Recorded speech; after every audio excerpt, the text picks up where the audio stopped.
histología de órganos y sistemas. Esto corresponde ya a la segunda fase. Este capítulo no es tema para el examen del sábado. El examen del sábado a las 7 de la mañana es solamente neoplasias. Recordamos algo sobre la histología. Por ejemplo, en el aparato respiratorio tenemos la tráquea. Recordamos perfectamente cómo es la tráquea: epitelio pseudostratificado, cilíndrico, ciliado. Hay glándulas mucosas que son superficiales y submucosas que son profundas. La submucosa se le dice a la parte profunda de la mucosa, la que está más cerca al cartílago. Hay además por fuera músculo liso, ¿no? Y un tejido fibra adiposo. En cuanto a los bronquios mayores, son parecidos a la tráquea, pero en el caso de los bronquios segmentarios, tenemos que están constituidos por cartílago discontinuo. El cartílago en los bronquios segmentarios está en forma de placas, o sea, no es un anillo continuo. El epitelio es parecido, hay mucosa con glándulas y por dentro tenemos músculo liso y por fuera tenemos un anclaje parenquimal. Los bronquios se dividen hasta llegar a los bronquiolos. La diferencia entre bronquio y bronquiolo, como ustedes recuerdan perfectamente por el curso de histología, no tienen nada de cartílago. Los bronquiolos no tienen nada de cartílago y tenemos los bronquiolos propiamente dichos, los bronquiolos terminales y los bronquiolos respiratorios que tienen una pared discontinua. Entonces, en la pared del bronquiolo respiratorio hay alveolos, como ustedes recuerdan. Después continúan los conductos alveolares y finalmente los sacos alveolares, donde se realiza el intercambio de gases, donde el CO2 pasa de la sangre al aire inspirado y el oxígeno pasa del aire inspirado hacia la sangre. Tenemos acá un esquema del septo alveolar. Está revestido por dos tipos de células aplanadas, neumocitos tipo 1, y células cúbicas, neumocitos tipo 2. Células cúbicas del núcleo redondeado.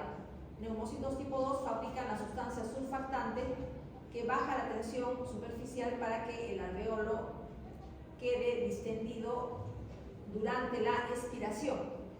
Ustedes recuerdan que si no hubiera surfactante durante la expiración, el alveolo colapsaría. Tenemos en el septo alveolar el capilar alveolar.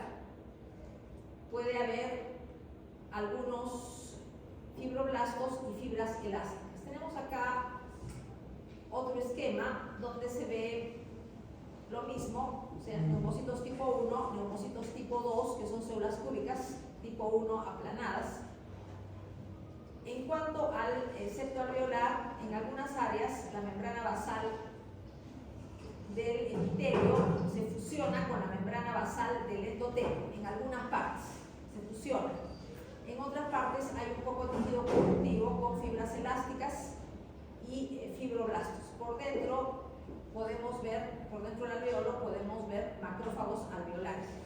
Existen otros componentes como los poros de Kohn, que son orificios en la pared alveolar, orificios en la pared alveolar, que comunican un alveolo con el alveolo que está adyacente. Y los canales de Lambert son comunicaciones directas entre bronquiolos y alveolos. En cuanto a anomalías congénitas, la agenesia muy rara, no hay pulmón, no se forma pulmón. Definitivamente, pues, cuando es bilateral es incompatible con la vida, ¿no? Solamente podría haber una agenesia unilateral. Hipoplasia significa pulmones pequeños. ¿Por qué los pulmones no se han desarrollado? Porque ha habido una dificultad en la expansión. durante la vida intrauterina. Por ejemplo, tenemos el caso de la hernia diafragmática congénita, en la cual parte del tubo digestivo pasa al tórax y no permite al pulmón en desarrollo distenderse, entonces los pulmones quedan pequeños. O el oligohidramnios, en el cual hay muy poco tejido amniótico y el pulmón, el tórax del feto se ve comprimido por la pared uterina. También hay hipoplasia en esos casos. Anormalidades de la lobación, ausencia de lobación, o sea, lóbulo derecho e izquierdo, un solo lóbulo, no tiene las lobaciones, ¿no?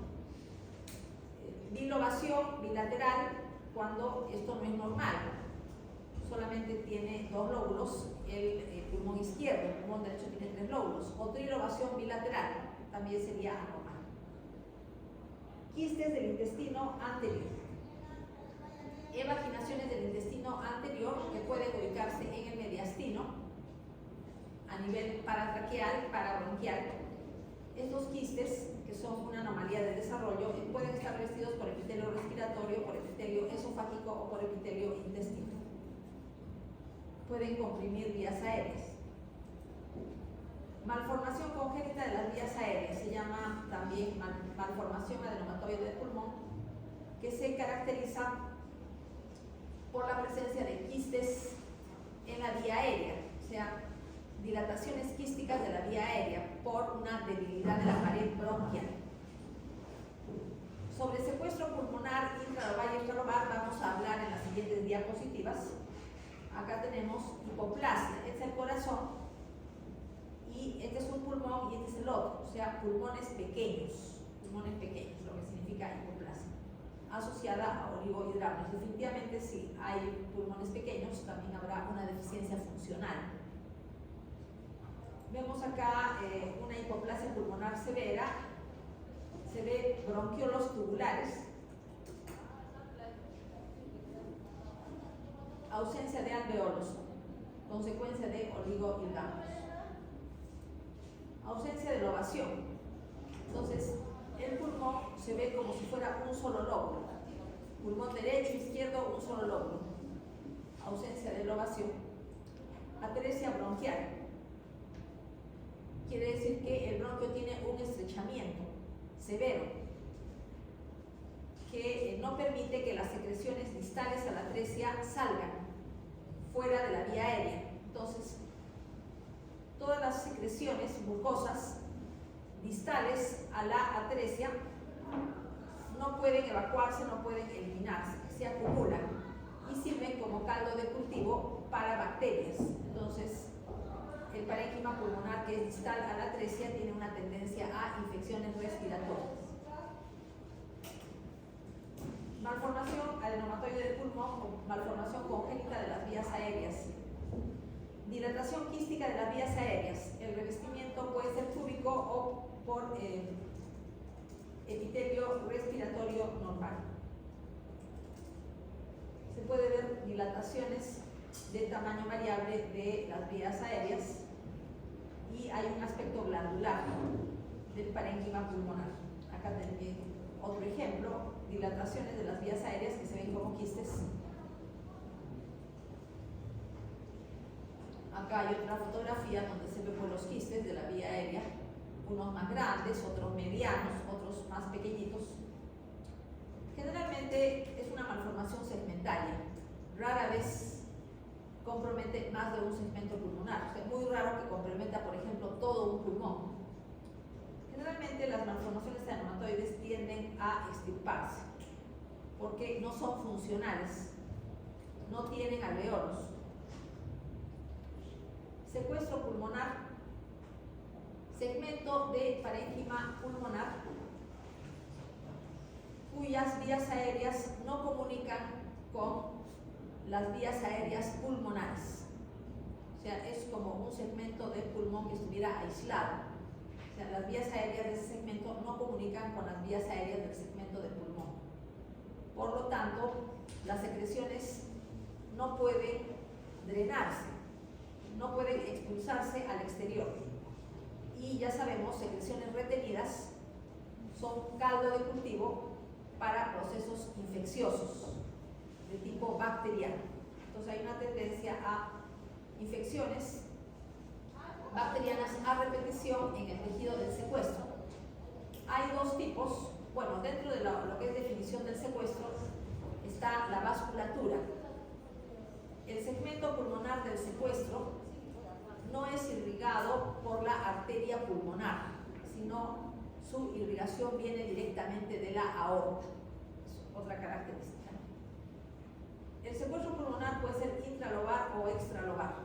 Intralobar significa que si bien las vías aéreas no comunican con el resto del pulmón, el tejido del secuestro está por dentro de la pleura pulmonar. En cambio, en el extralobar vemos que el segmento del tejido pulmonar tiene su propia pleura, o sea, no está por dentro de la pleura del pulmón, sino es como un pulmón completamente rodeado por su pleura. Las complicaciones, evidentemente, son infecciones a repetición en la zona del secuestro. En este caso vemos un secuestro extralobar.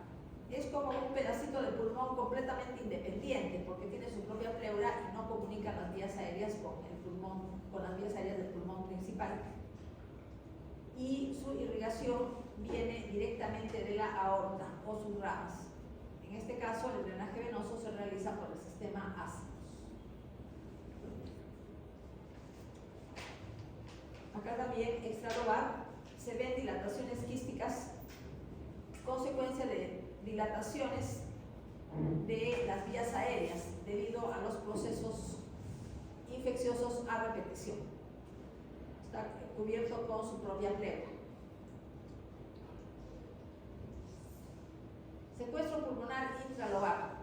Mayores posibilidades de procesos infecciosos que el extralobar. Curación con fibrosis. Entonces el secuestro en general tiene zonas de fibrosis que son consecuencia de los procesos de cicatrización de infecciones previas.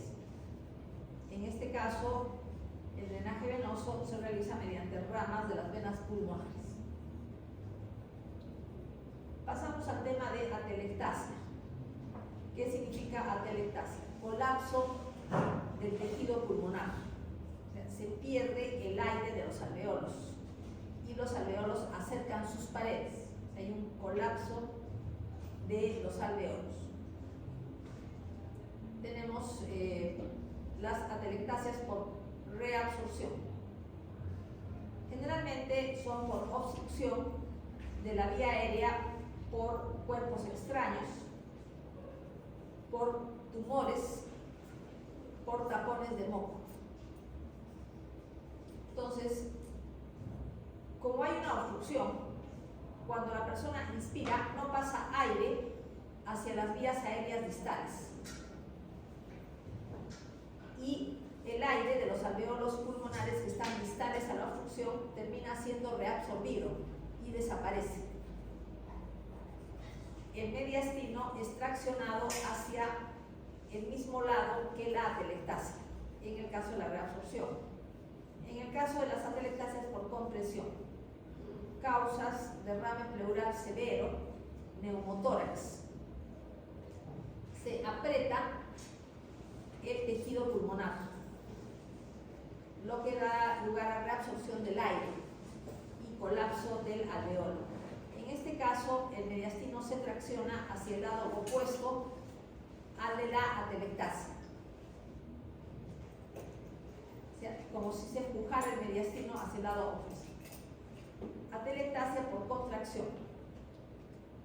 Deficiencia de la aireación de los alveolos debido a la presencia de cicatrices.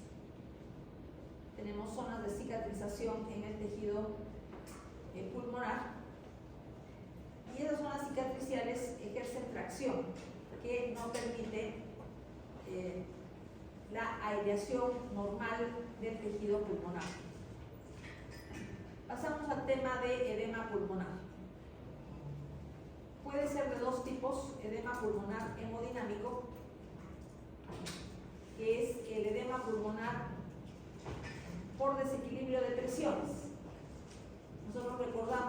edema pulmonar hemodinámico.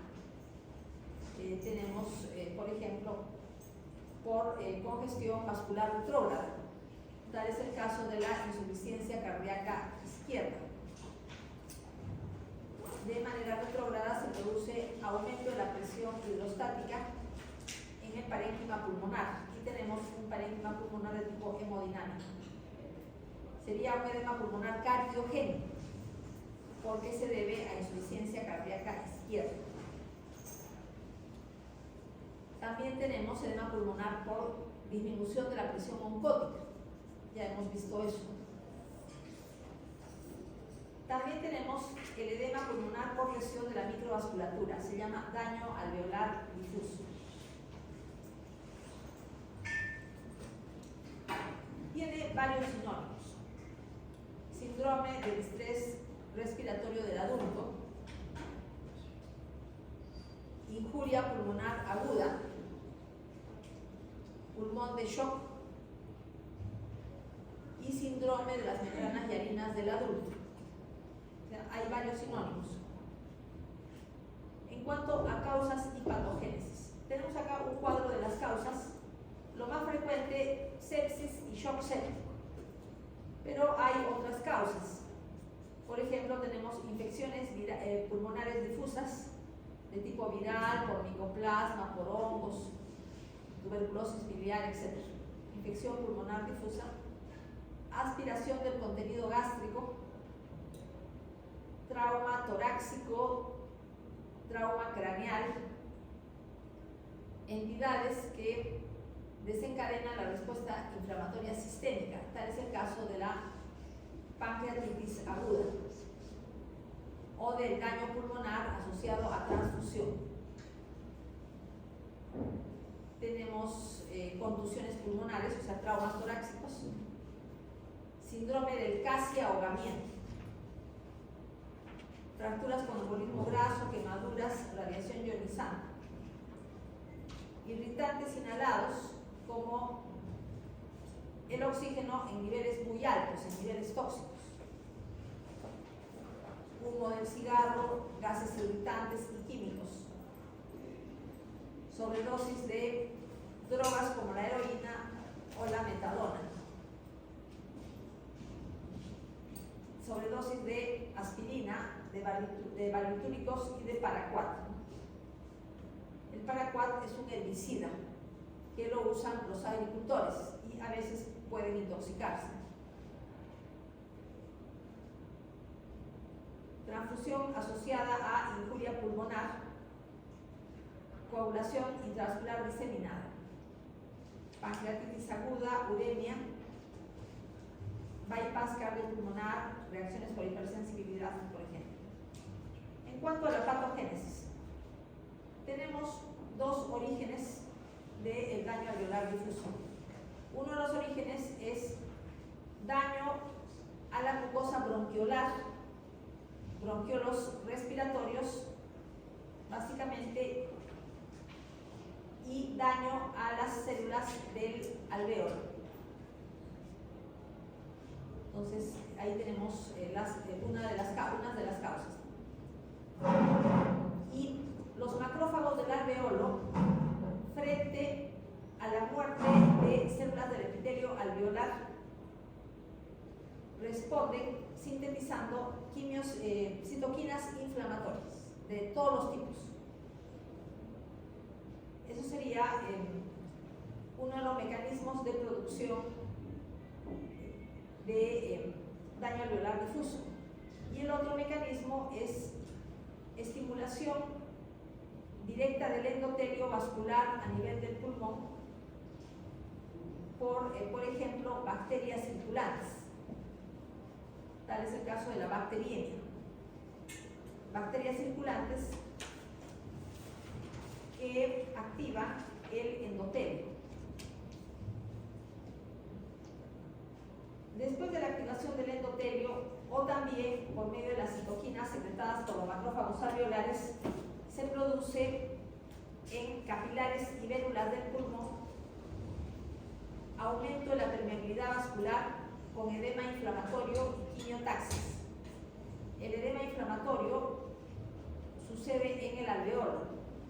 Como es inflamatorio, tiene fibrina, presenta fibrina, lo que forma las membranas hialinas. Tenemos acá otro esquema sobre la activación del endotelio de los capilares y vénulas pulmonares con vasodilatación, aumento de la permeabilidad vascular, eso puede ser por una septicemia o como parte del síndrome de respuesta inflamatoria sistémica, y empiezan a acudir los neutrófilos hacia el epitelio alveolar, porque se ha censado necrosis del epitelio alveolar.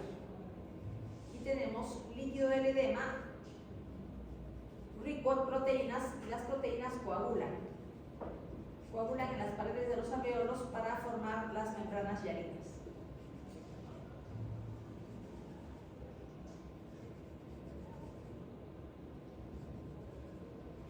Características macroscópicas: zonas del edema alveolar.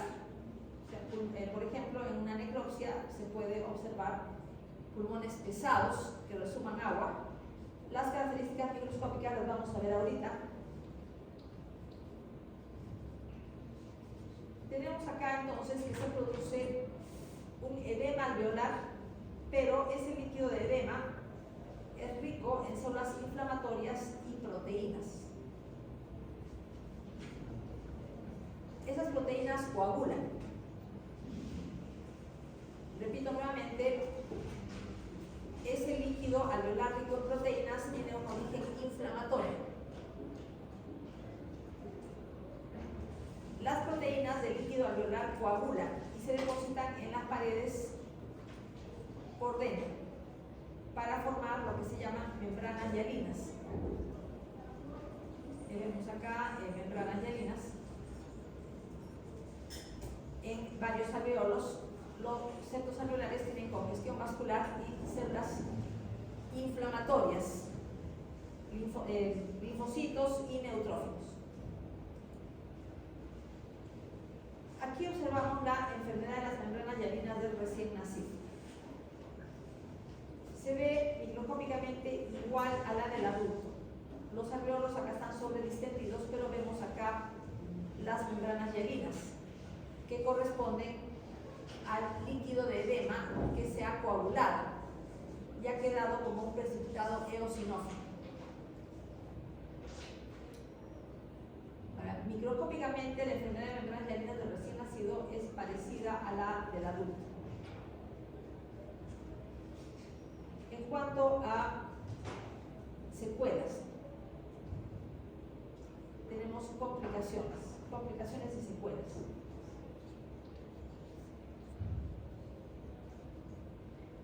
Observamos que puede haber una recuperación total, el pulmón regresa a ser lo que fue, pero en algunos casos se observa fibrosis del tejido que ha sufrido daño alveolar difuso. Se manifiesta mediante septos engrosados en los alveolos por la fibrosis. Y la fibrosis también puede tener lugar a nivel intraalveolar. O sea, el exudado intraalveolar puede ser penetrado por fibroblastos que van a proliferar para brindar tejido de granulación que tiene que terminar de cicatrizar. Entonces, en cuanto a complicaciones, a veces el pulmón regresa a ser lo que fue y otras veces quedan las secuelas de un proceso inflamatorio con cicatrización. Neumonía intersticial aguda, se llama enfermedad de Hammond-Rich. El cuadro clínico es similar al daño alveolar difuso, pero sin causa aparente. Hemos visto muchas causas de daño alveolar difuso, pero a veces no hay causa. Entonces, ya no se llama simplemente daño alveolar difuso, sino neumonía intersticial aguda.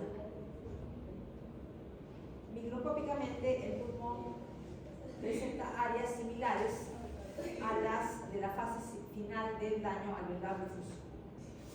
Hay una alta mortalidad y los sobrevivientes pueden sufrir recaídas y fibrosis pulmonar progresiva. Pasamos a enfermedad pulmonar obstructiva crónica. Evidentemente, si decimos obstructiva, quiere decir que habrá obstrucción de la vía aérea.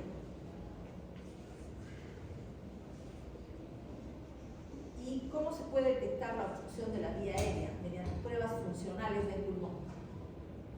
Básicamente, se observa disminución del flujo expiratorio forzado al primer segundo, disminución del flujo expiratorio forzado al primer segundo, y también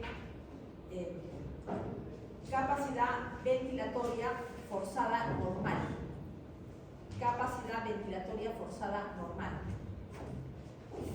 y disminución del flujo respiratorio forzado al primer segundo.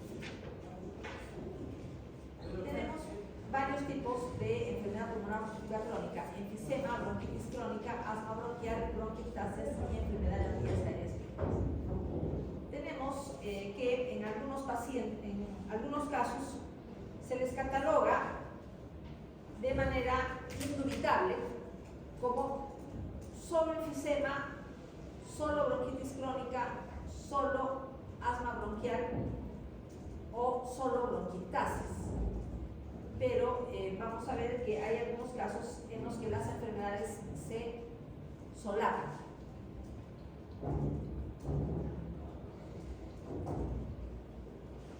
Nos vemos acá en este gráfico de conjuntos. Algunos pacientes tienen solo enfisema,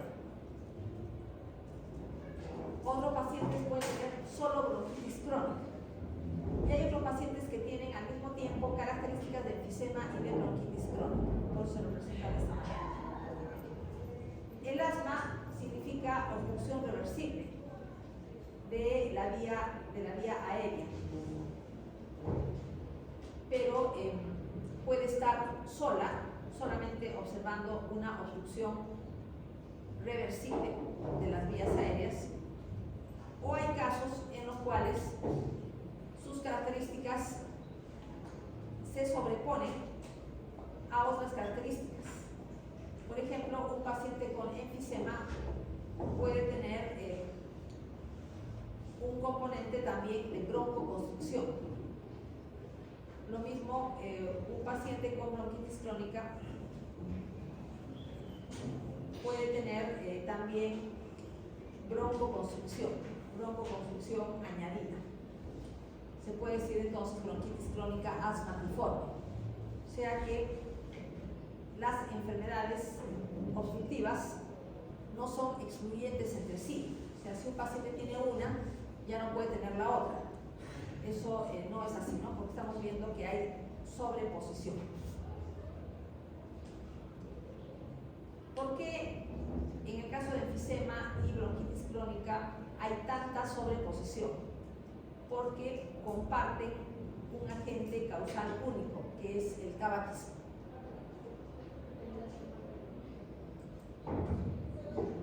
Vamos a ver comparaciones entre un paciente en el cual es, o mejor dicho, su enfermedad es primariamente bronquitis crónica, y lo comparamos con las características de otro paciente en el cual hay predominantemente enfisema. Y hay que tener en cuenta esto porque hemos visto que en algunos pacientes se superponen las características. Pero para hablar de bronquitis crónica y de enfisema, tenemos que definirlos primero. Entonces, empezamos con la definición de enfisema. Quiere decir hiperareación o dilatación de los espacios aéreos debido a la destrucción de septos alveolares, dilatación de espacios aéreos debido a dilatación de determinadas porciones de la vía aérea con destrucción de septos alveolares y sin fibrosis. Tengo que hacer hincapié en que en el enfisema no hay fibrosis, porque vamos a ver enfermedades restrictivas del pulmón en las cuales también hay un aumento de los espacios aéreos, dilatación de los espacios aéreos, pero con fibrosis. Dilatación de los espacios aéreos sin fibrosis en el caso de enfisema. Tenemos varios tipos. Enfisema centroacinar o centrolobulillar. Es típico del tabaquismo y también se observa en los trabajadores de minas del carbón. Básicamente se dilata los bronquiolos respiratorios. Los conductos alveolares y los sacos alveolares permanecen normales. Dilatación de bronquiolos respiratorios. Enfisema centroacinar, ligado al tabaquismo, y se ve en trabajadores de minas de carbón. Enfisema panacinar o panlobulillar. Todo el acino alveolar se dilata, no solamente bronquiolos respiratorios, sino también conductos alveolares y sacos alveolares, todo se dilata de manera uniforme. La causa más frecuente es la deficiencia de la alfa-1 antitripsina. Deficiencia de la alfa-1 antitripsina. Tenemos también el enfisema acinar distal, o también llamado enfisema paraseptal. En este caso, la dilatación de los espacios aéreos sucede cerca a los septos de tejido conjuntivo que delimitan acinos y lóbulos. Y el enfisema irregular es el que acompaña a cicatrices pulmonares. Cicatrices pulmonares. En el caso del enfisema acinar distal, tenemos que el bronquiolo respiratorio es normal y distal a este enfisema, o mejor dicho, proximal al enfisema acinar distal, los bronquiolos respiratorios están normales. Finalmente, el enfisema irregular es consecuencia de la presencia de cicatrices fibrosas en pulmón. Cicatrices fibrosas en pulmón, y adyacentes a esas cicatrices fibrosas tenemos la dilatación de los alveolos por destrucción de septos alveolares. Los más fáciles de identificar son el enfisema centroacinar. Solamente está alterado el bronquiolo respiratorio, lo demás es normal, y el enfisema panacinar, donde todo es anormal, desde el bronquiolo respiratorio hasta llegar a todos los alveolos.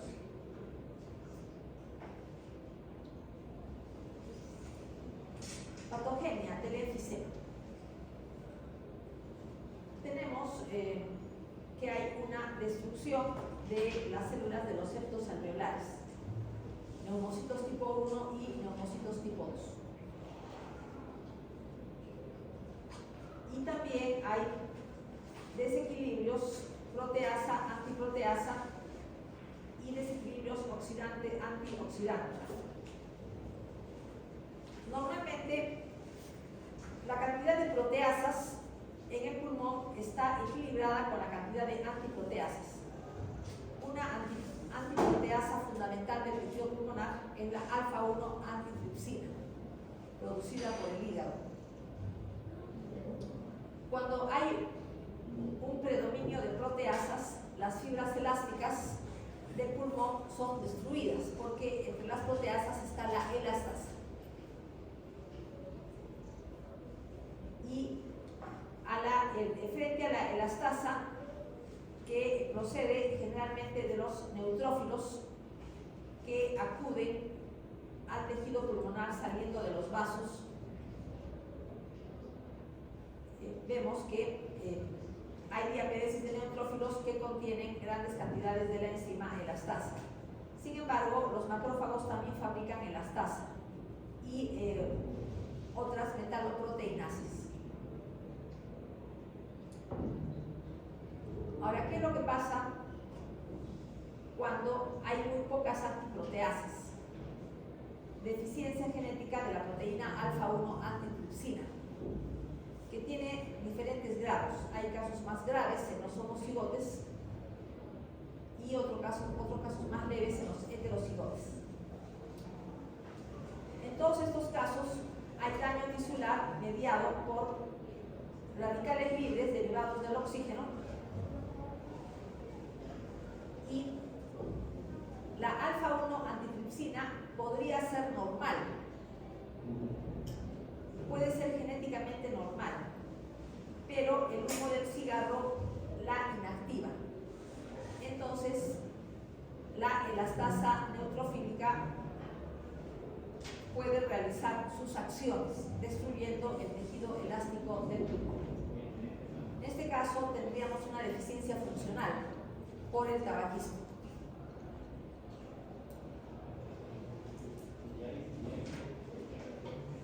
También puede haber un exceso de oxidantes a nivel del pulmón. También existen antioxidantes, pero cuando hay desequilibrio significa que uno de los dos predomina. Para que haya daño al tejido tiene que haber un desequilibrio a favor de los oxidantes. Otra proteína importante en la patogénesis del enfisema es la proteína codificada por el gen NRF2, que significa factor 2 relacionado con el factor nuclear eritrónico. En ratones, cuando se ha inactivado este gen, aumenta la sensibilidad a oxidantes, porque este gen NRF2 codifica un factor de transcripción que sensa oxidantes, estimulando la transcripción de protectores. Entonces vemos acá enfisema centroacinar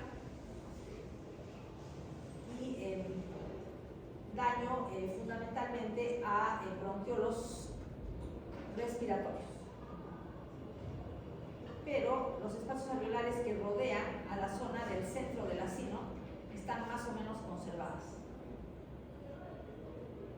En el caso del enfisema panacinar, podemos ver en todo el tejido pulmonar quistes de tamaño similar. Enfisema panacinar. Toda la arquitectura pulmonar se afecta. Aspecto microscópico del enfisema. Los alveolos se dilatan, se tornan muy grandes y los poros de Kohn se agrandan. Por ejemplo, aquí tenemos un poro de Kohn, ¿no? Porque es una especie de hueco en el tejido alveolar. Y debido al enfisema se ven estos poros de Kohn sumamente grandes. Acá vemos lo mismo, enfisema pulmonar, dilatación de alveolos, pero acá se observa un pulmón normal y se puede reconocer el aumento de tamaño de los espacios aéreos.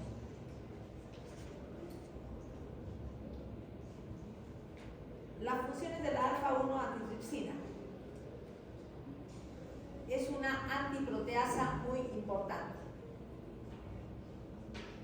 El genotipo normal significa que los dos alelos son normales y se le dice pi. Pi significa inhibidor de proteasa. Tenemos entonces el genotipo normal MM y el alelo normal más frecuente, que es el PZ. Entonces, en este caso, el producto de una unión se produciría una persona cuyos alelos sería pi MZ. Este sería ya un heterocigoto. ¿Qué significa pi? PI, inhibidor de proteasas. El inhibidor de proteasas es la alfa-1 antitripsina. En el caso de los homocigotes, para el alelo Z, el enfisema es mucho más grave.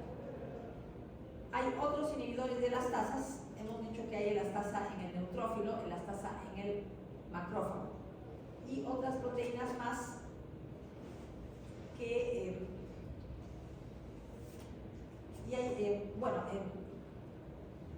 otras enzimas que también funcionan para oponerse a la elastasa.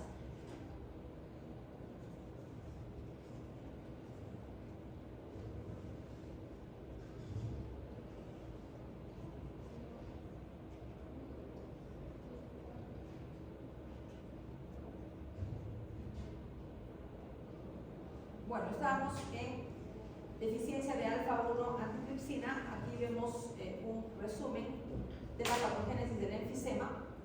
Hay una predisposición genética.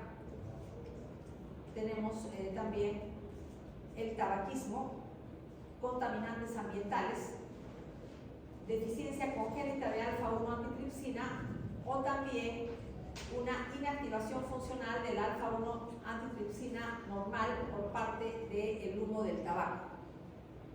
Pero se produce un predominio de proteasas sobre las antiproteasas y las fibras elásticas de los septos alveolares son destruidas. También hay adicionado un proceso inflamatorio con liberación de mediadores químicos. Existe igualmente un estrés oxidativo, o sea, un predominio en la producción de oxidantes, aumento de la apoptosis y senescencia. Pasamos a bronquitis crónica. ¿Cuál es la definición? Presencia de tos con expectoración con un mínimo de 3 meses a lo largo del año. No necesariamente los 3 meses tienen que ser seguidos, pero a lo largo del año tiene que haber episodios de tos con expectoración, sobre todo en las mañanas. Y la cantidad de días a lo largo del año tiene que ser mínimo 3 meses o puede ser más. Y por lo menos durante 2 años consecutivos. Entonces, esa es la definición de bronquitis crónica. Decíamos que existen casos de bronquitis crónica en los cuales predomina el cuadro clínico de bronquitis crónica, pero hay grupos de pacientes que tienen características tanto de enfisema como de bronquitis crónica. Entonces hay un solapamiento de las dos enfermedades. Y a veces, tanto la bronquitis crónica como el enfisema desarrollan una broncoconstricción reversible. Y podríamos decir bronquitis crónica asmatiforme.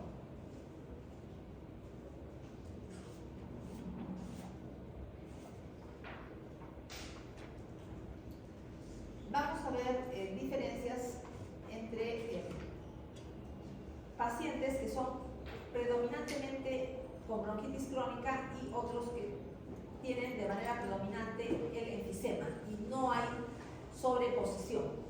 Pero antes de hablar de eso, voy a mencionar algo sobre la obstrucción durante el enfisema. ¿Por qué el enfisema es una enfermedad obstructiva?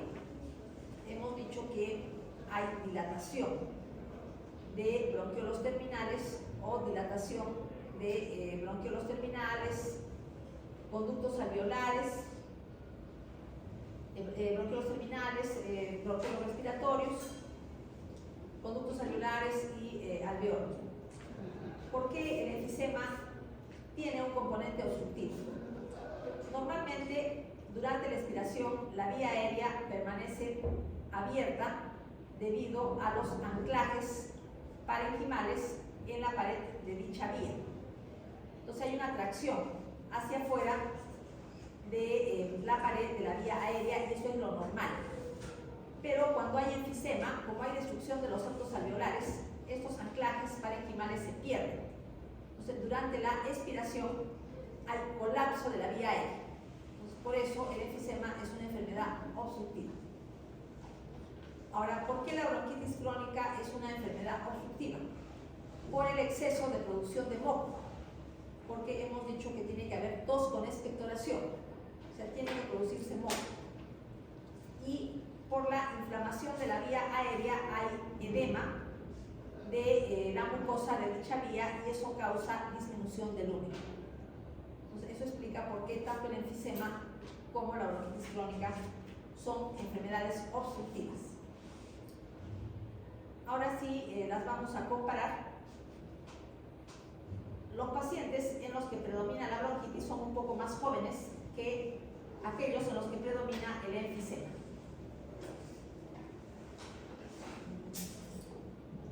La disnea es leve en los pacientes con bronquitis, pero la disnea es severa y de aparición temprana en los pacientes con enfisema. Tos con expectoración es típico de la bronquitis. En cambio, tos con expectoración prácticamente no se ve en el enfisema. Las infecciones comunes en pacientes con bronquitis crónica y raros en el enfisema. Insuficiencia respiratoria, mucho más frecuente en el caso de bronquitis crónica y solamente terminal la insuficiencia respiratoria en el caso del enfisema. Cor pulmonar, o sea, insuficiencia cardíaca derecha, común en bronquitis crónica y raro en casos de enfisema predominante. Obstrucción de la vía aérea es notoria en bronquitis crónica y es más leve en el caso del enfisema. La recuperación elástica del pulmón evidentemente es baja en el enfisema, porque hemos dicho que en el enfisema se destruye las fibras elásticas de los septos alveolares. Entonces, la recuperación elástica después de la inspiración es baja. Los pulmones permanecen hiperaireados después de la inspiración, pero la elasticidad del tejido pulmonar es normal en la bronquitis crónica. Radiografía de tórax, cardiomegalia y vasos prominentes a nivel del mediastino en pacientes con bronquitis crónica. En el enfisema lo que se ve más bien es una hiperinflación, o sea, pulmones distendidos y el corazón se ve pequeño. ¿Por qué se ve la cardiomegalia en el paciente con bronquitis? Porque la insuficiencia cardíaca derecha es común, que termina en cor pulmonar. Microscópicamente, la bronquitis crónica pues va a tener una inflamación de la mucosa, congestión vascular, presencia de edema y células de la inflamación crónica en la pared bronquial, básicamente en la mucosa. ¿Por qué expectora tanto el paciente con bronquitis crónica? Expectora porque hay una hiperplasia de las glándulas productoras de moco de la mucosa. Hay una hiperplasia. Por eso se produce tanto moco. Y la hiperplasia es consecuencia de la inflamación crónica. Además, aumenta el número de células caliciformes del epitelio. Existe una medida para poder apreciar la hiperplasia de las glándulas mucosas que se llama índice de Rey. El índice de Rey significa el cociente entre el grosor total de las glándulas y la distancia entre la membrana basal del epitelio y el borde del cartílago, o sea, el pericondrio. O sea, se mide la distancia entre la membrana basal del epitelio y el pericondrio del cartílago bronquial. y se mide también el grosor del tejido glandular de la mucosa. Entonces, ¿qué pasa en los pacientes con bronquitis crónica? Este grosor está muy aumentado, por eso produce tanto moco y está expectorando, o sea, tosiendo y expectorando. El índice de Rey normal es menos de 4, y más de 4 significa ya hiperplasia de las glándulas de la mucosa. Aquí vemos lo mismo. Acá se ve el grosor del epitelio glandular y la distancia que va desde la membrana basal del epitelio hasta el borde externo del cartílago bronquial, o sea, hasta el pericómodo. Entonces, la distancia BC sobre la distancia AD, y lo normal es menos de 4. Pasamos al asma bronquial. Es también una enfermedad obstructiva, enfermedad pulmonar obstructiva. Ya sabemos que lo básico en el asma bronquial es la broncoconstricción reversible, lo que da lugar a la obstrucción de la vía aérea, broncoconstricción reversible. Pero también hay hiperreactividad bronquial y también inflamación de la vía aérea. O sea, no solamente es broncoconstricción, también hay inflamación de la vía aérea e hiperreactividad bronquial. Hay varios tipos de asma. Tenemos el asma atópica, que también se llama asma alérgica, en la cual se produce síntesis de inmunoglobulina E. ¿Cuál es la definición de atopia? Es la predisposición genética a realizar respuestas inmunológicas frente a antígenos ambientales inocuos. Por ejemplo, el polen de las flores. El polen de las flores no nos hace ningún daño y nosotros podríamos respirarlo. Y la mayoría de personas pueden respirar polen y no fabrican inmunoglobulina E. Sin embargo, las personas con atopia heredan la predisposición a reaccionar frente a sustancias inocuas del ambiente con la producción de inmunoglobulina E. O sea, son las personas que tienen reacciones alérgicas con facilidad. Y la predisposición genética a padecer alergias se llama atopia. Ahora tenemos el asma no atópica. Hiperreactividad bronquial, broncoconstricción frente a fármacos. Por ejemplo, la aspirina. Frente a infecciones virales, irritantes inhalados, estrés y ejercicio. Tenemos acá entonces que la producción de anticuerpos IgE para que se produzca el asma atópica o asma alérgica depende de respuestas de linfocitos TCD4 tipo TH2. Cuando se realiza una respuesta tipo TH2 se forma inmunoglobulina E por parte de los linfocitos B frente a antígenos inocuos. Entonces, esa formación de inmunoglobulina E constituye una respuesta de linfocitos CD4 tipo TH2. Las citoquinas que intervienen en una reacción tipo TH2 son la interleuquina 4, que estimula a linfocitos B a producir inmunoglobulina E.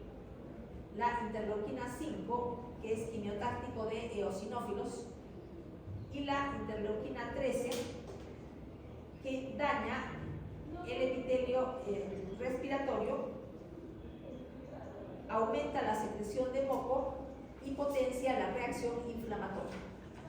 Son citoquinas que intervienen en el asma atópico. Vamos a ver otros mediadores inflamatorios en el asma. Ustedes recuerdan que en el capítulo de inflamación hablamos de los leucotrienos C4, D4 y E4. Decíamos que causaban broncoconstricción y potenciaban el edema inflamatorio. Son muy importantes en la patogénesis del asma. Tenemos también la acetilcolina, que produce broncoconstricción actuando sobre receptores muscarínicos del músculo liso bronquial, la acetilcolina, la interleuquina 5, que hemos dicho que es quimiotáctica para eosinófilos, y también la galectina 10. Tenemos que hay mediadores inflamatorios en asma presentes, pero su bloqueo no es efectivo. De los primeros, el bloqueo da buenos resultados como tratamiento, pero los antagonistas de histamina, prostaglandina D2, factor activador plaquetario, no tienen mucha efectividad en el tratamiento del asma bronquial, no como los primeros. Los primeros sí tienen buenos resultados en el tratamiento de asma cuando se utilizan inhibidores de cualquiera de estas sustancias. Tenemos otros mediadores inflamatorios que son importantes en asma, pero su bloqueo está todavía en estudio. Bloqueo de interleuquina 13 mediante anticuerpos y antagonistas del receptor de interleuquina 4. Tenemos también interleuquina 1, factor necrosis tumoral, interleuquina 6, eotaxina, neuropéptidos, óxido nítrico, bradiquinina y endotelinas. Importantes en asma bronquial, pero todavía no se cuenta con bloqueadores de estas sustancias que esté comprobado que dan resultado para el asma bronquial. Vamos a ver acá vía aérea normal y vía aérea en el asma. ¿Qué es lo que sucede? Hipersecreción de moco en el asma. ¿Por qué hay hipersecreción de moco en el asma? Porque hay una hiperplasia de glándulas de la mucosa. Hiperreactividad bronquial, hiperplasia del músculo liso bronquial. Aumento de la cantidad de células caliciformes en el epitelio respiratorio. Engrosamiento de la membrana basal del epitelio en relación con lo normal, con vía aérea normal de una persona no asmática. Engrosamiento de la membrana basal del epitelio. Edema y presencia de células inflamatorias, entre las que se encuentran los eosinófilos en la mucosa. Entonces, todo eso causa aumento de grosor de la pared de la vía aérea, lo que contribuye con la obstrucción. A esto se añade la hipersecreción de moco. Todo eso contribuye con la obstrucción de la vía aérea. Ya hemos hablado de lo que sucede en una reacción alérgica. La persona respira polen, está genéticamente determinada para producir inmunoglobulina E frente al polen, lo que no hace la mayoría de personas. Y esta interleuquina E se coloca, perdón, la inmunoglobulina E se coloca sobre receptores de inmunoglobulina E de las células cebadas. Ya hemos dicho que la interleuquina 4 estimula al linfocito B a producir inmunoglobulina E, que se coloca sobre sus receptores. Cuando el polen entra por segunda vez, las células cebadas ya están sensibilizadas, porque ya tienen inmunoglobulina E unida al receptor de la porción FC de inmunoglobulina. Entonces, la segunda vez que entra el polen, se produce un entrecruzamiento entre receptores que tienen inmunoglobulina E, lo cual desestabiliza la membrana de la célula cebada, dando lugar a liberación de factores inflamatorios preformados de los gránulos de la célula cebada. Esa es una reacción alérgica en una persona sensibilizada. Y también esta misma célula cebada fabrica otros mediadores de la inflamación, como por ejemplo leucotrienos y prostaglandinas. Tenemos en la vía aérea una reacción inmediata en la cual se puede producir broncoconstricción por eferentes del nervio vago que estimulan receptores muscarínicos en el músculo liso bronquial que está hipertrofiado.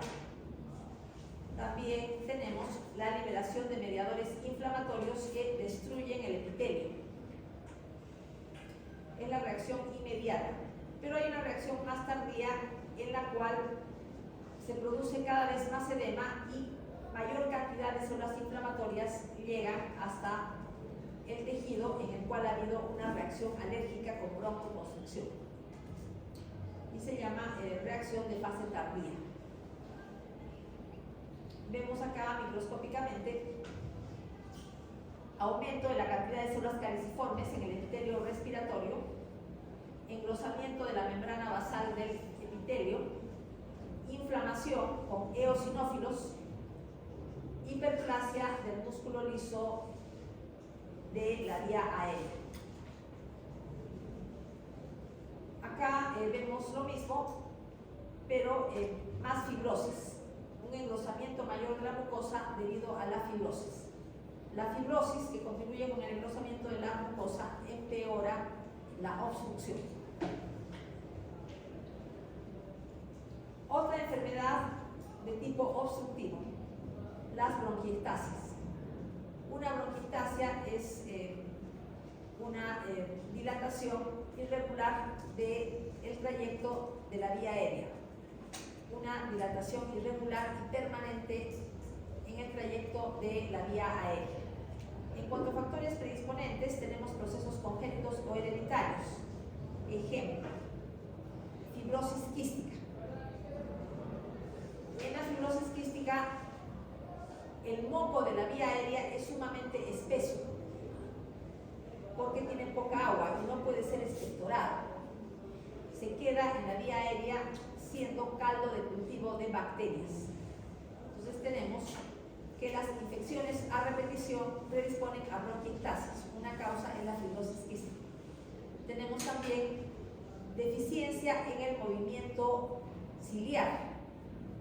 Los cilios empujan al moco de la vía aérea hacia el exterior, pero tenemos enfermedades en las cuales los cilios funcionan mal y no pueden eliminarse las secreciones, siendo caldo de cultivo para bacterias. Acabo de mencionar el ejemplo, enfermedad del cilio inmóvil, y también tenemos el síndrome de Cartagener. Síndrome de Cartagener. En todos esos casos hay bronquiectasias.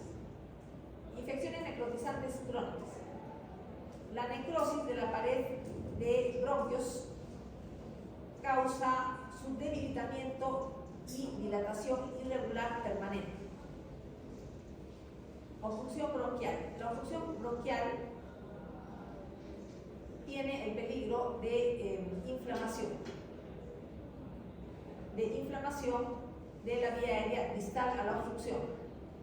Y cuando la inflamación es crónica, puede haber destrucción de la pared de la vía aérea con dilataciones permanentes e irregulares. Aspergilosis broncopulmonar alérgica, otra de las causas. Las bronquiectasias pueden ser cilíndricas, circulares y fusiformes. El parénquima pulmonar adyacente a la bronquiectasia presenta varios cambios: bronquiolitis obliterante, fibrosis peribronquiolar, metaplasia escamosa del epitelio respiratorio, destrucción de bronquiolos. Clínicamente, tos con expectoración abundante a nivel de las mañanas, fundamentalmente en las mañanas. ¿Y por qué se produce esta tos con expectoración? También hay una hipersecreción de moco, pero generalmente la mayor parte del tiempo en la bronquiectasia hay infección bacteriana, lo que no pasa en la bronquitis crónica.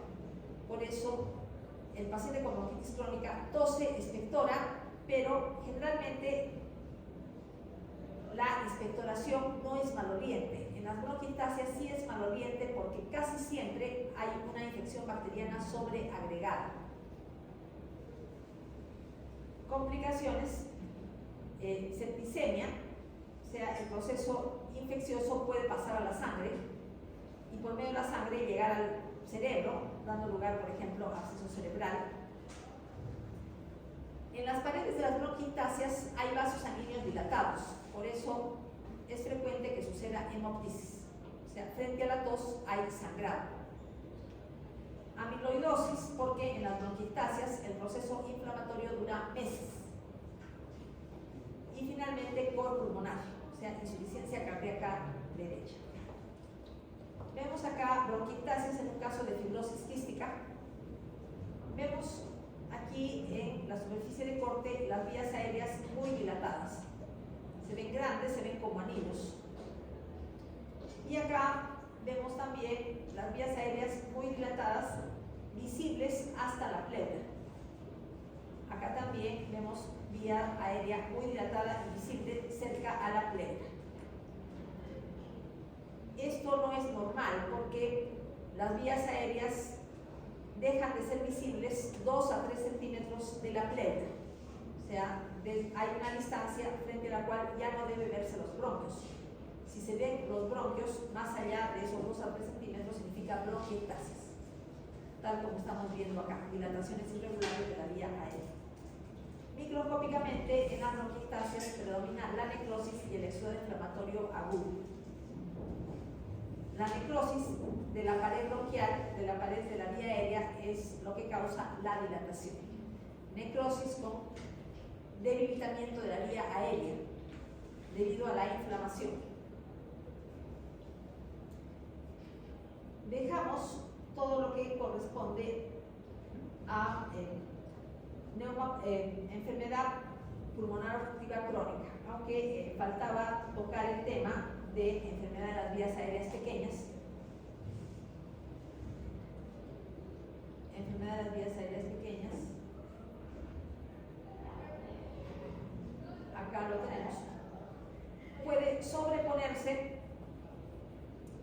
al enfisema, a la bronquitis crónica y a los pacientes que tienen un solapamiento de los dos, porque en todos estos casos hay un factor común, que es el tabaquismo y la contaminación ambiental.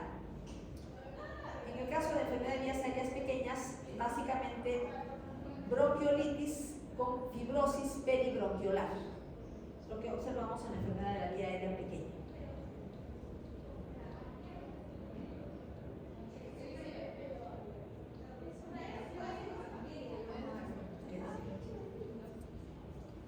Dejamos neumopatías obstructivas y pasamos a restrictivas. Se caracterizan por disminución de la capacidad de difusión de gases, volumen pulmonar disminuido y la distensibilidad disminuida, básicamente por la fibrosis. En las neumopatías obstructivas disminuye el flujo respiratorio forzado al primer segundo, pero la capacidad ventilatoria forzada es normal. En las neumopatías restrictivas disminuyen los dos, tanto el flujo respiratorio forzado al primer segundo como la capacidad ventilatoria forzada. Los dos están disminuidos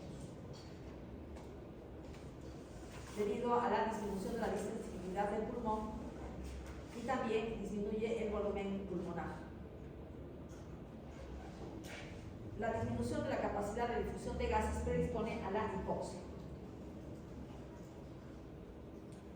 En las etapas terminales, todas las neumopatías restrictivas se caracterizan por lo que se denomina pulmón en panal de abejas.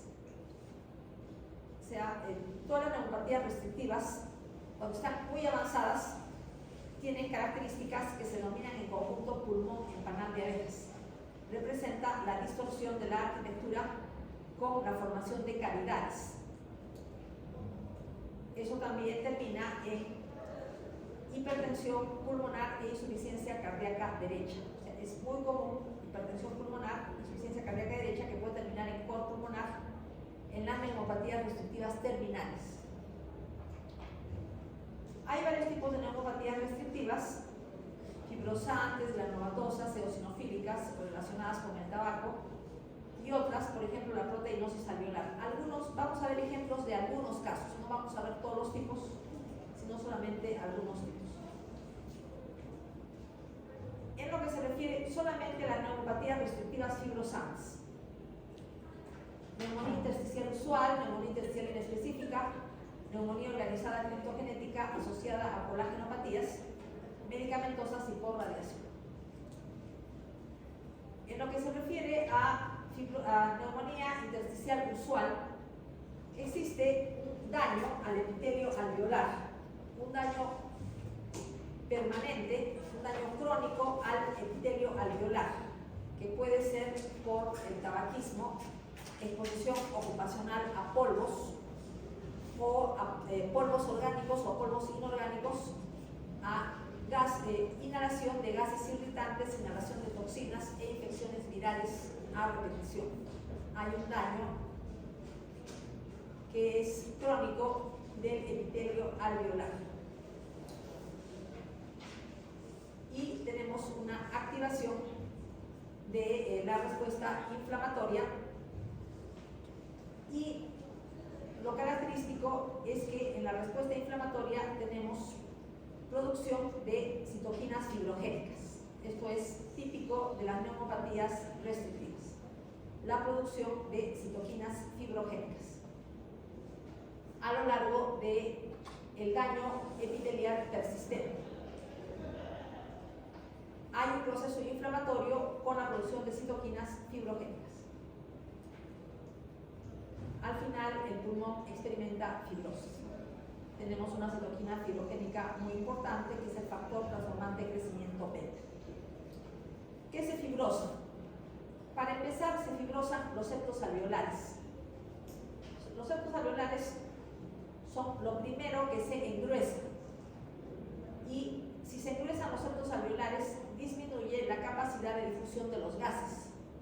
Es evidente. Y la fibrosis es más pronunciada debajo de la pleura. Conforme avanza la fibrosis, los alveolos van desapareciendo, quedando cavidades grandes, rodeadas de paredes fibrosas. Esto termina en lo que llamamos pulmón en panal de abejas. Una característica de la neumonía intersticial usual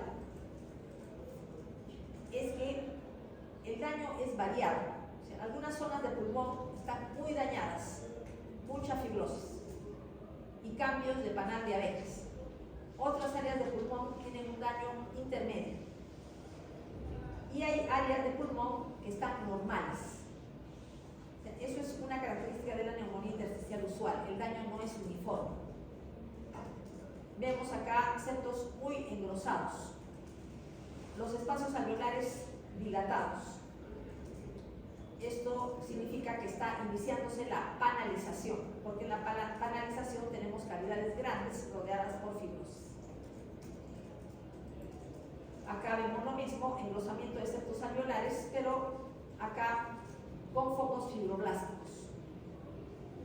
Focos fibroblásticos con tejido conjuntivo de tipo cicatricial.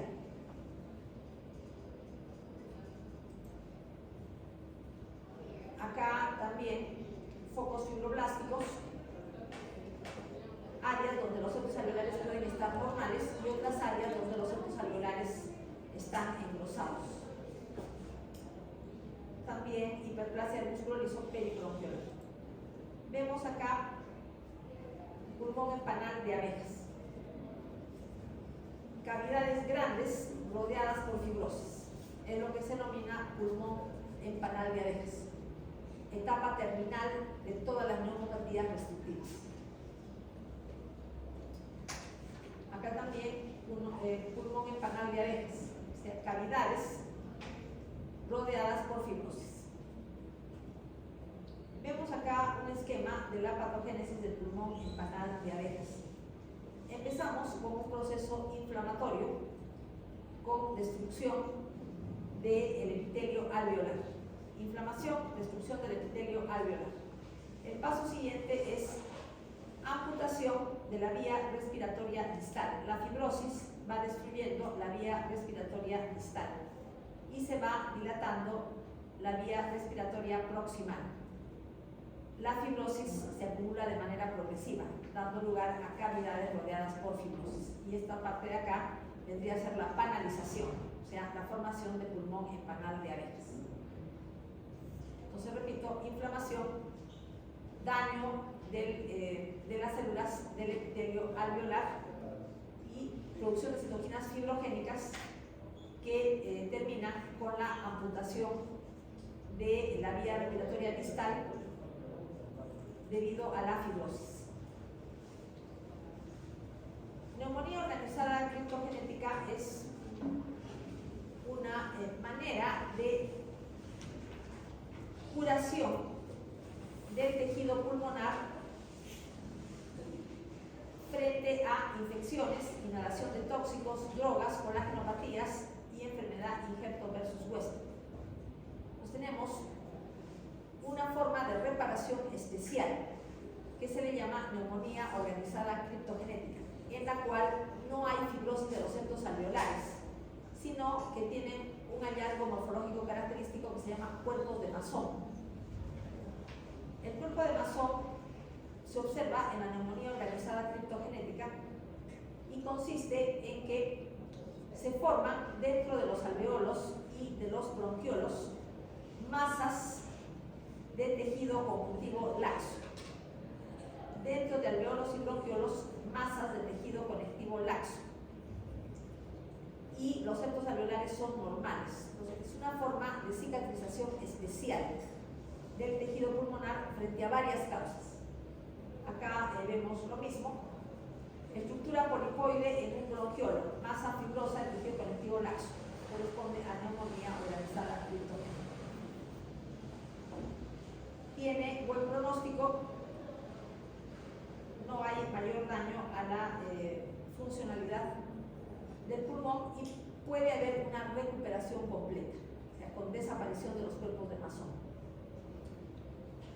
Afectación pulmonar en enfermedades autoinmunes. Hay varios tipos de daño pulmonar por enfermedades autoinmunes: neumonía intersticial usual, neumonía intersticial inespecífica, neumonía intersticial linfoide, neumonía organizada criptogenética y bronquiolitis, pleuritis post derrame. En el caso de la esclerodermia, fibrosis intersticial difusa, pulmón dañado por el lupus eritematoso sistémico, neumonía intersticial pleuritis. En el caso del artritis reumatoide, neumonía intersticial, pleuritis, nódulos reumatoides en el tejido pulmonar y también hipertensión pulmonar. Pasamos al tema de neumoconiosis.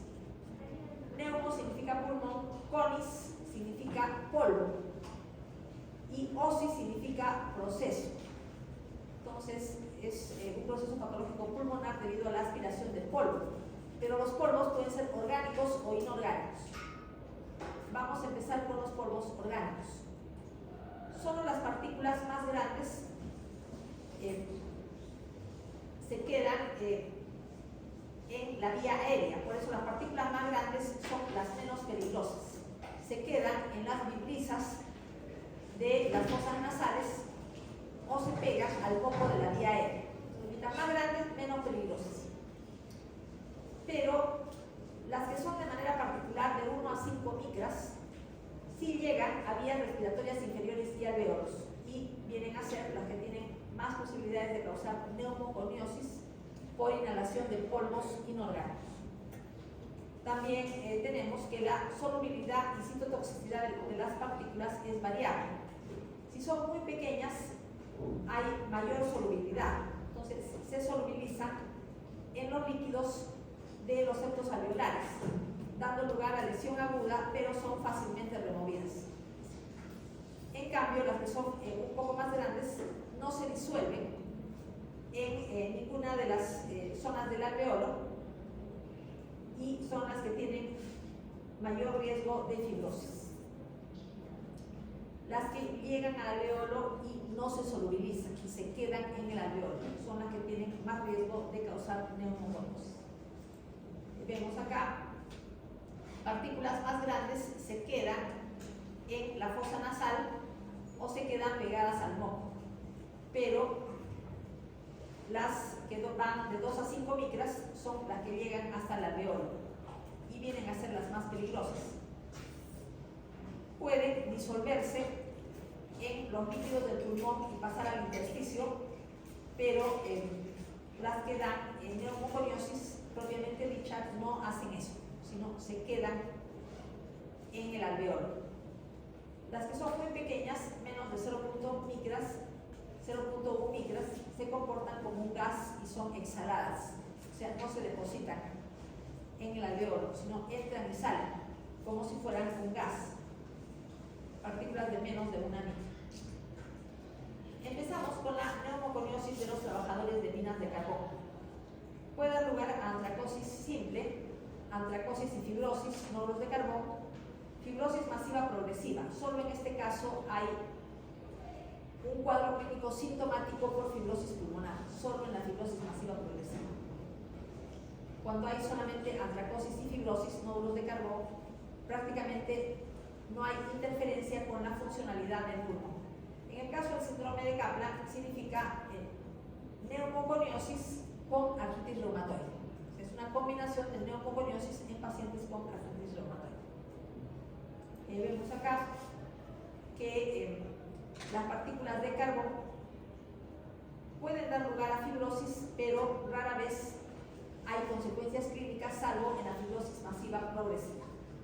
Pero sí se produce antracosis, como sabemos bien. Ya tenemos un nódulo de carbón, antracosis y fibrosis. Funcionalidad pulmonar normal. La silicosis es la forma cristalina del dióxido de silicio. Es muy dañina, la forma más dañina para el pulmón es el cuarzo. Hago hincapié en la forma cristalina porque también existen elementos amorfos del dióxido de silicio que no son muy dañinos. El cuarzo sí es un dióxido de silicio que puede causar silicosis. Estos polvos de silicio, de dióxido de silicio, llegan hasta el alveolo, son fagocitados por los macrófagos alveolares, los estimulan, dando lugar a la producción de citoquinas fibrogénicas. Tenemos nódulos silicóticos, síndrome de Kaplan y a veces silicosis aguda. Voy a explicar más adelante que la silicosis aguda es un cuadro clínico, un cuadro similar al de la proteinosis alveolar aguda. Vemos acá los nódulos silicóticos, mucha fibrosis, rodeados por reacción inflamatoria. Puede haber necrosis isquémica en la parte central del nódulo silicótico. Acá también, ¿por qué se produce la fibrosis? Los macrófagos que fagocitan los cristales de cuarzo se activan y empiezan a secretar citoquinas fibrogénicas para dar lugar a estas áreas de fibrosis más o menos redondeadas. Cristales de sílice en parénquima pulmonar, observación con microscopio de luz polarizado. O sea, se puede demostrar la presencia de cristales de sílice en el tejido pulmonar. En el caso de la asbestosis, los tipos de fibras son silicatos hidratados cristalinos. Pueden tener una forma de resorte, como las serpentinas, o tener una forma de aguja larga, y se denominan anfíbolas. Dan lugar al siguiente daño pulmonar: daño a la pleura, placas pleurales, fibrosis pleural difusa, derrame pleural, y al parénquima pulmonar, fibrosis intersticial difusa, que puede terminar en pulmón del panal de abejas. Da también tumores como mesotelioma pleural, mesotelioma peritoneal y cáncer de pulmón. Entonces, hay una serie de efectos dañinos que ejercen las fibras de asbesto sobre el pulmón. En el tejido pulmonar, las fibras de asbesto se ven como arrozariadas y de un color café. Los bordes de la fibra son redondeados. Esto se debe a que sobre la fibra, por ejemplo, sobre una anfíbola o sobre un cristal tipo crisotilo, una fibra de asbesto tipo crisotilo, en la superficie se depositan proteínas con hierro y calcio. Proteínas con hierro y calcio. Por eso se ve la fibra de asbesto de esta manera en el tejido pulmonar. Acá también tenemos otra fibra de asbesto en el tejido pulmonar. Es algo parecido a lo que pasó con los macrófagos fagocitando los cristales de cuarzo.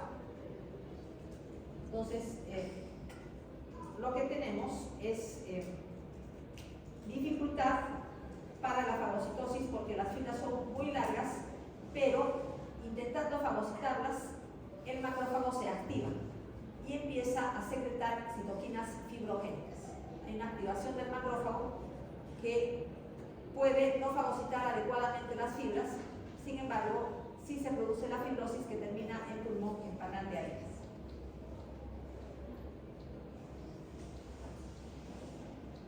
Acá placas pleurales, engrosamientos fibrosos de la pleura, por ejemplo, en la pleura diafragmática, por asbestosis. Acá la pleura se ve sumamente fibrótica, sumamente gruesa, por la fibrosis en la pleura.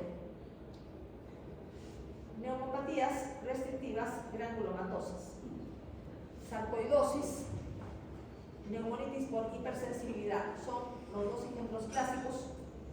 Los granulomas se acompañan de fibrosis parenquimal, pero es una neumopatía restrictiva.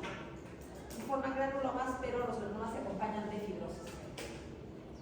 En la sarcoidosis observamos la formación de granulomas por una mala regulación del sistema inmunológico, lo cual está demostrado. Hay además un factor genético que predispone a la formación de granulomas, y los granulomas no se forman frente a ningún agente infeccioso conocido. O sea, no se sabe por qué se forman granulomas en la sarcoidosis. Los granulomas son parecidos a los de la tuberculosis, pero son no necróticos, no tienen necrosis. La tuberculosis tiene necrosis gaseosa, pero los granulomas de la sarcoidosis no son necróticos y pueden terminar completamente fibrosados. O sea, en la sarcoidosis se produce fibrosis también. Para terminar, neumonitis por hipersensibilidad o alveolitis alérgica. Aquí se produce una reacción de hipersensibilidad frente a polvos orgánicos. Por ejemplo, tenemos el pulmón de granjero, en el cual hay una neumonitis por hipersensibilidad debido a las bacterias tipo actinomicetos termófilos del heno húmedo, y eso puede respirar el granjero. Se le dice pulmón de granjero. Pulmón del criador de palomas. Tenemos acá que se inhalan restos de proteínas que forman parte de las plumas de las aves y también de las excretas de las aves, o proteínas de las aves de cualquier origen. Todo eso es inhalado por el criador de palomas y desarrolla una neumonitis por hipersensibilidad. Esos son los antígenos. Entonces tenemos bacterias que producen esporas termófilas, como el caso del heno, o bacterias de partes del cuerpo de la paloma, incluyendo las excretas, pulmón del criador de palomas. También tenemos el pulmón del humidificador de aire acondicionado. En estos depósitos de agua de los aparatos de aire acondicionado colonizan bacterias termófilas.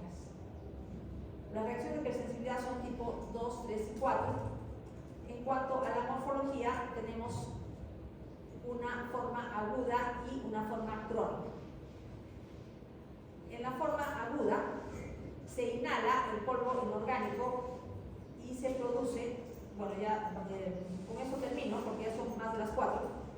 Se inhala el polvo inorgánico, el polvo orgánico, y se forman anticuerpos que se depositan en el alveolo. Cuando nuevamente la persona vuelve a inhalar los mismos antígenos, por ejemplo, esporas de bacterias termófilas, ya la persona está sensibilizada ionizada y hay una reacción antígeno-anticuerpo que fija complemento y desencadena un daño alveolar difuso, que es, sería neumonitis por hipersensibilidad aguda.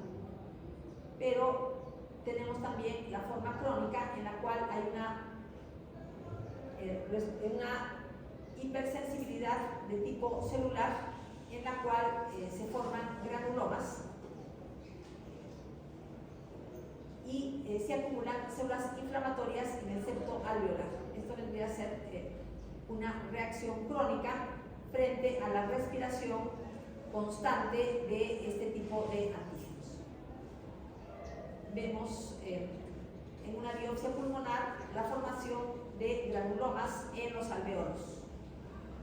Septos alveolares muy engrosados por la formación de granulomas. Acá nos vamos a quedar, ya son más de las 4.